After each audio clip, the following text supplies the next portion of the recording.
这种爽滑 Q 弹、甜香十足的小糖水，是浙江食堂的特色甜品，以红薯和红薯粉的巧妙结合，谱写出食堂人的夏日乐章。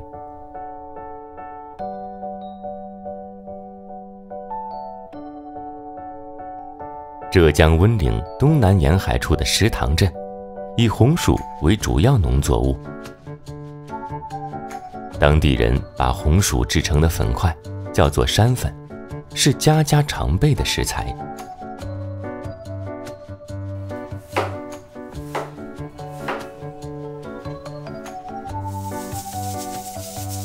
本地红薯甜度极高，煮熟后甜香四溢，趁热和山粉压匀。揉粉团，把多余的空气挤出，再根据粉团的湿度适量加山粉，直到揉成色泽均匀的鹅黄色粉团。山粉园最常吃的是甜口馅，熟花生去皮斩碎，和本地红糖拌匀，加橘饼蜜饯，再撒上黑芝麻和干桂花增香。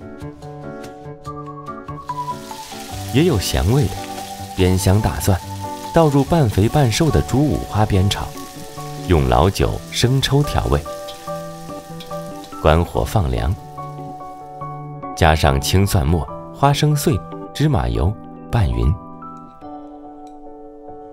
独特的是，还要在这肉馅里拌上刚刚调制好的红糖馅，甜咸交织。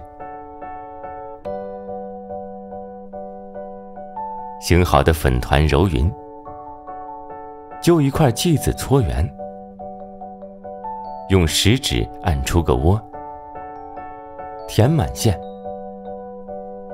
捏得滚圆，再掐去多余部分。清水煮熟，浮起后连汤舀出。甜馅只需再撒点桂花点缀，无需多余调味，就足够清甜可口。对食堂人来说，这碗黄灿灿的山粉圆，就是记忆里最悠长的甜蜜味道。